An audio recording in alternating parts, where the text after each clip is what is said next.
La maldición de las brujas. Dentro de la literatura censurada por la Inquisición, se encuentra un curioso texto que es una leyenda contada por un hombre de un pueblito de Zacatecas. Dice la leyenda que en aquellas épocas vivían dos mujeres, madre e hija, tan malvadas como temidas. Vivían apartadas de la gente del pueblo por ser consideradas hechiceras de un corazón tan negro como el carbón. Hacían el mal a quien se les pusiera enfrente, o a quien les indicaran sus clientelas. La gente del pueblo vivía aterrada, pues era bien sabido que además de practicar la magia negra para hacer daño a las personas, también revivían a los difuntos con la ayuda del demonio, para predecir el futuro por la boca de los finados. Pero nada de esto habría sido comprobado hasta que alguien del pueblo las vio llevar a cabo este macabro rito a la luz de la luna. Su nombre era Marcelo dos Santos, un mestizo del pueblo de la Cerdeña, al pie de los cerros. Era un muchacho muy despierto, y casi nunca se quedaba con las primeras versiones de las habladurías de la gente. Cuando estaba creciendo se enteró de las brujas de Torre de Alba, que así se llamaba la calle donde estaba la casa de las mujeres. Y en vez de sentirse aterrado por los chismes de la gente del pueblo, tenía curiosidad por saber si todo eso que decían sobre ellas era verdad. Las espiaba de día y noche, y cuando su madre no se daba cuenta, salía de madrugada para pasearse cerca de esa calle. Pasó muchos días vigilándolas cuando tenía tiempo, pues era muy obstinado, pero nada de los rumores que escuchaba sobre ellas parecía ser verdad. Solo veía a una anciana madre y a su amorosa hija realizar sus quehaceres domésticos, dar de comer a sus animales y de vez en cuando salir a recolectar hierbas y flores en el campo para sus curaciones, pues sabía también que tenían sus buenos clientes que las consultaban y les pedían remedios para las cosas del corazón. Se cansó de vigilarlas y dejó que las pobres mujeres siguieran su vida normal sin la intromisión de un extraño. Pero apenas pasó una semana cuando se enteró de que la anciana madre había fallecido. Nadie en el pueblo estuvo dispuesto a acompañar a la hija al entierro. Incluso el párroco del pueblo se encerró en su cuarto atrás de la iglesia después de advertirle a la hija que no estaría permitido sepultar a su madre en Tierra Santa. Iba la hija acompañada solo por unos trabajadores que cargaban el ataúd de un lado a otro del cementerio, buscando un lugar de reposo para la fallecida. A este triste y solitario cuadro se unía la niebla que ya comenzaba a esparcirse sobre las cruces y los ángeles, sobre los viejos y nuevos mausoleos del cementerio viejo del pueblo, que no daba hacia el patio de la iglesia. Marcelo llegó corriendo al cementerio tan rápido como sus piernas se lo permitieron, y hasta estuvo dispuesto a ayudarles a cargar el ataúd, a pesar de los ruegos de su madre para que no fueran. Pero de nada sirvió. Terminando de enterrar a la anciana, los trabajadores se fueron después de recibir su paga, y el muchacho se quedó ahí acompañando a la hija, que no paraba de llorar, pero después, cuando su llanto fue cediendo, dio paso a sus maldiciones. Marcelo corrió a esconderse atrás de un enorme mausoleo, mientras escuchaba cómo la hija injuriaba al cura y a los habitantes del pueblo en general. Horribles palabras, blasfemias y maldiciones salían de su boca como serpientes malignas, inundando la pesada niebla que rodeaba su pesar. Mientras Marcelo, temblando de miedo, supo que efectivamente solo una bruja podría desear a la gente semejante dolor. Asustado, salió corriendo para su casa sin hacer ruido, pues no quería llamar la atención de la hija, ni despertar su odio en contra de él. Pasó la noche en vela pensando las palabras cargadas de ira que la joven había pronunciado, y sintió un miedo muy profundo adentrarse en su ser. Al día siguiente, dividido entre el miedo y la curiosidad, fue a buscarla a su casa, pues sentía la necesidad de saber lo que ella hacía, para así mantenerse alerta en caso de que aquella mujer decidiera vengarse. Llegada la noche, el muchacho se acercó a la casa de la bruja y esperó escondido detrás de los árboles, hasta que bien entrada la madrugada, escuchó rechinar de la puerta y la vio salir llevando una bolsa en su mano. La siguió silencioso mientras su cuerpo temblaba, presintiendo la maldad de aquella mujer.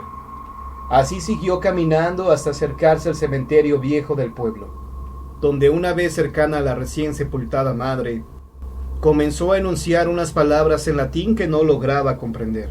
Solo intuía que nada de bueno había en ellas, pues conforme las pronunciaba, rascaba con las manos la tierra fresca, apenas removida el día anterior, pretendiendo desenterrar el ataúd donde yacía el cuerpo.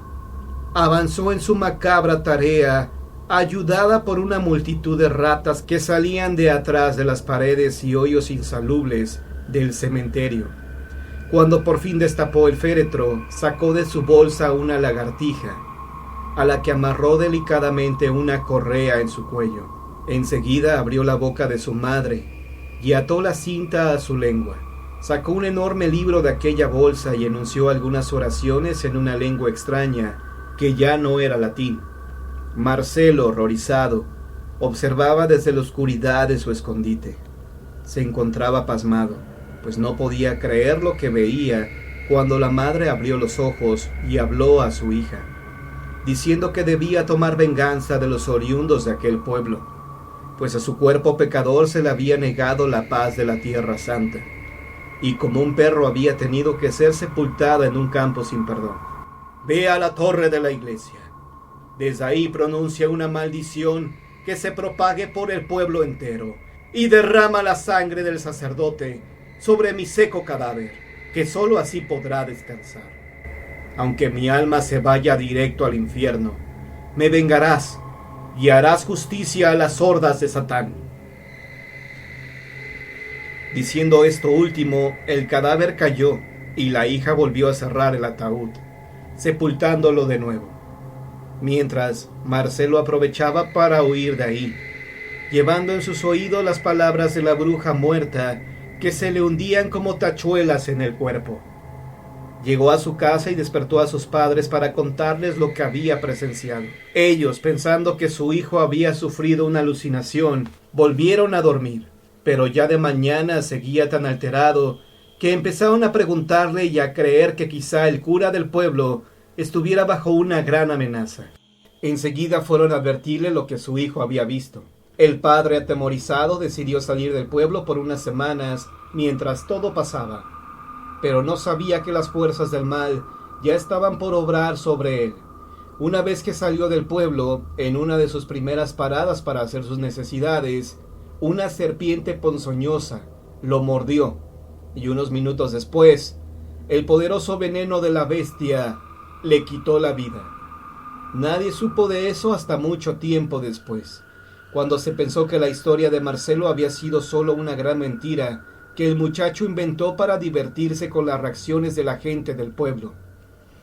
Mientras esto pensaba la multitud, la noche de la muerte del cura Marcelo presenció una vez más el desenterramiento de la anciana bruja por su hija, y sus ojos nunca olvidaron a la joven mujer. La vio derramando de una botella de vino la sangre que quizá pertenecía al sacerdote del pueblo sobre el cadáver de su hambrienta madre. Lo que él presenció había sido tan cierto como que en el mundo pelean dos fuerzas poderosas desde el principio de la creación. Pues señores, así es el poder del diablo cuando uno de sus aliados lo invoca para cobrar venganza y hacer el mal de alguna forma. Se las arregla para tratar de vencer.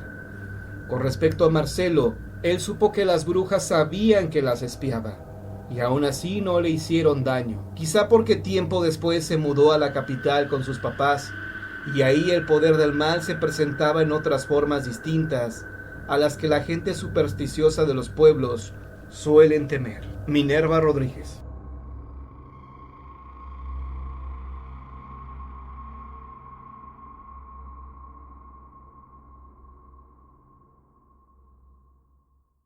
Doña Francisca la Embrujada.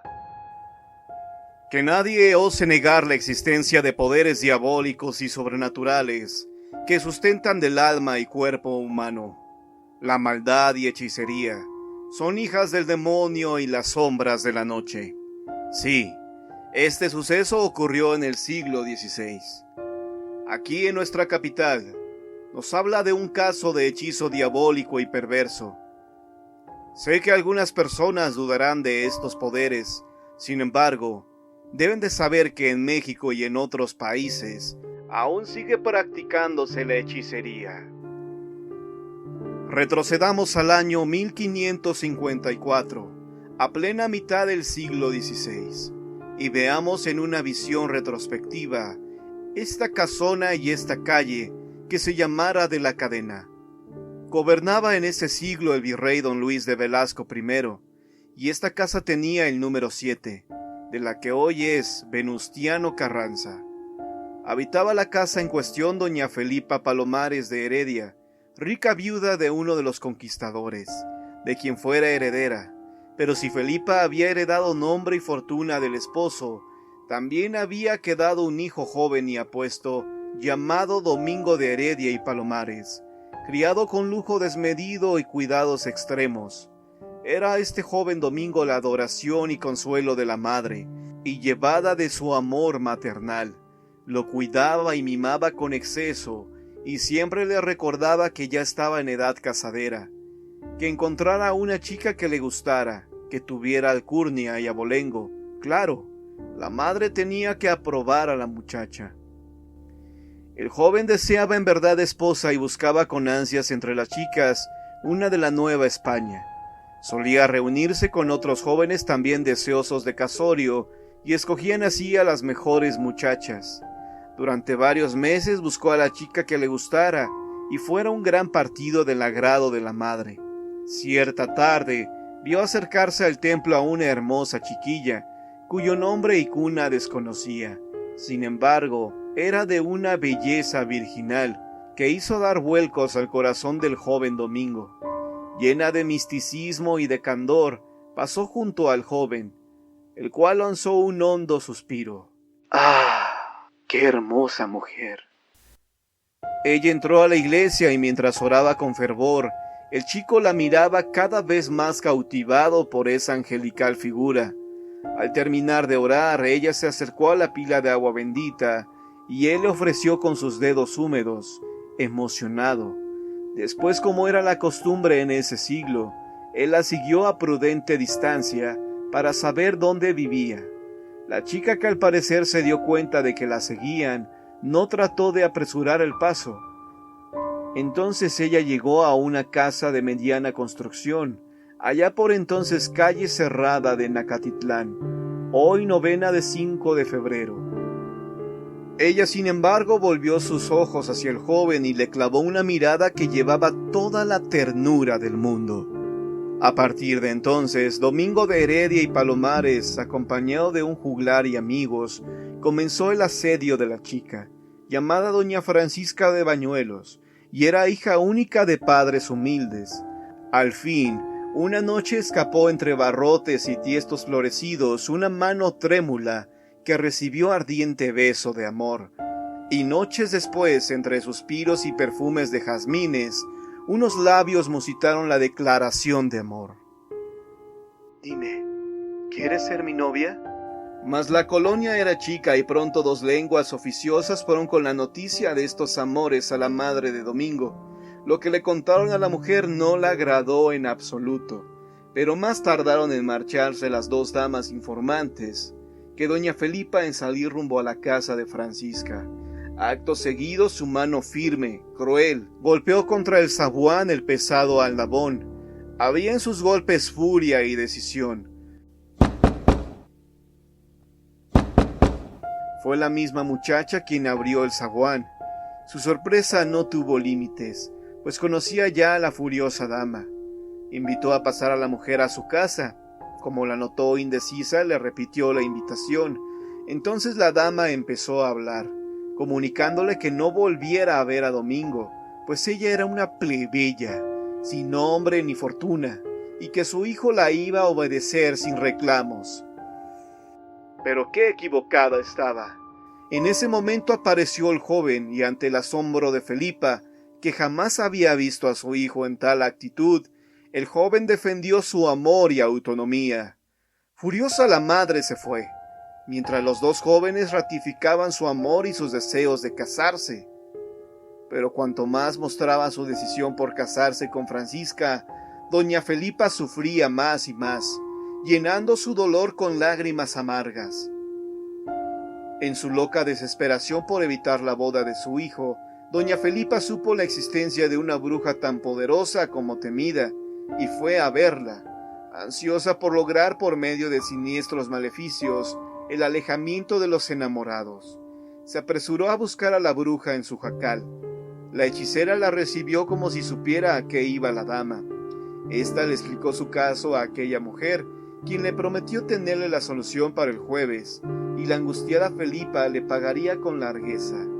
Esa misma noche, Domingo y su madre tuvieron otra discusión con respecto a la decisión de él de casarse con Francisca, pidiéndole aguardar hasta el viernes. La noche del jueves, doña Felipa fue en busca de la bruja, quien le reveló un plan siniestro y de venganza, el cual consistía en que ambos jóvenes se casaran y después darle un diabólico presente a Francisca, que la iría matando poco a poco. Aún sin salir de su incredulidad, los jóvenes se casaron y fueron recibidos muy bien por doña Felipa. Pronto se dieron cuenta de que si la chica no era de linaje, su belleza y dones espirituales sobrepasaban cualquier deseo. A esas mismas horas, en la laguna de Macuitlapilco, la bruja celebraba un diabólico rito con un ánade, una especie de patito.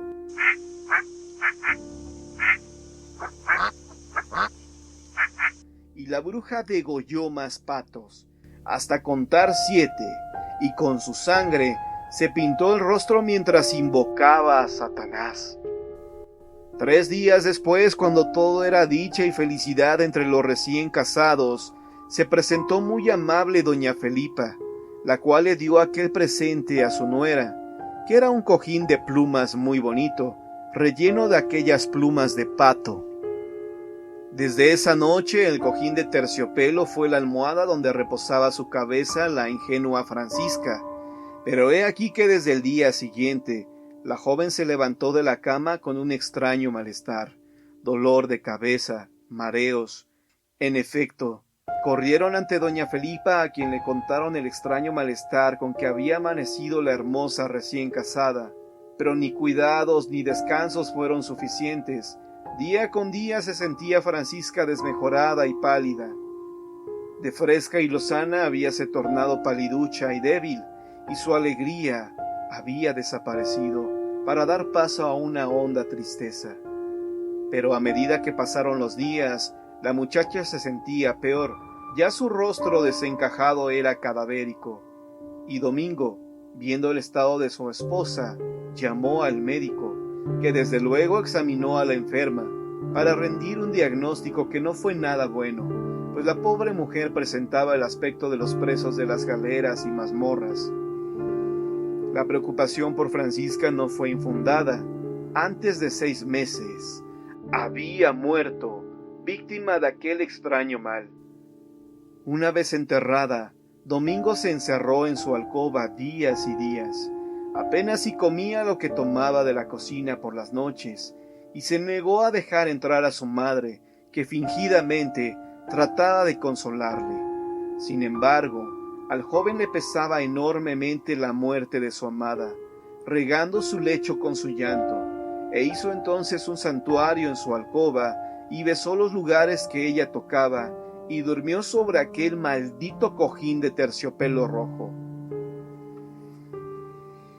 Una de esas noches, Domingo se despertó sobresaltado, al sentir la presencia de algo sobrenatural junto a su lecho. Surgió entonces de entre las sombras de la alcoba la visión más horrenda que pudieran contemplar ojos humanos. Era doña Francisca descarnada, que había venido de ultratumba a advertirle del cojín embrujado, el cual provocó su muerte, chupándole la vida poco a poco, hasta llevarla a la tumba, y decirle que las autoras del crimen habían sido su madre y la bruja. Antes de que el horrible fantasma se diluyera entre las sombras, Domingo le hizo un juramento, que era vengar su muerte. Entonces, el muchacho salió a hurtadillas de la casa y se dirigió a hacer la denuncia ante el Santo Oficio, que esa misma tarde se presentó a la casa. De un tajo fue roto el cojín de terciopelo rojo, cayendo al suelo extrañas plumas de ánade. Lo espantoso fue que a la hora de oprimir el cañón de las plumas, se escapó un líquido rojo, que era sangre humana de Francisca de Bañuelos. Y al ver las plumas caídas en el suelo, se comprobó que se movían como serpientes, como impulsadas por una satánica fuerza. Domingo pisó aquellas plumas hasta que la sangre que contenían formó extenso charco. Tratando de hallar piedad por su acto criminal, doña Felipa cayó de rodillas ante el fraile. Sometida a torturas crueles, doña Felipa reveló el sitio donde se hallaba la bruja. De ahí la sacó el Santo Oficio. Cabe decir que aunque establecido el Tribunal de la Fe hasta 1571, los castigos contra brujas y herejía se practicaban ya en la Nueva España, y que estos juicios se celebraban en forma rápida y expedita. Los acusados eran encarcelados tras el juicio y después conducidos a la horca o a la pira. En un juicio sumario se condenó a ambas mujeres a morir quemadas en la entonces plaza de Santo Domingo. Doña Felipa de Heredia y la bruja, cuyo nombre real jamás se supo, fueron atadas a los postes y, según rezaba la sentencia, fueron quemadas en leña verde.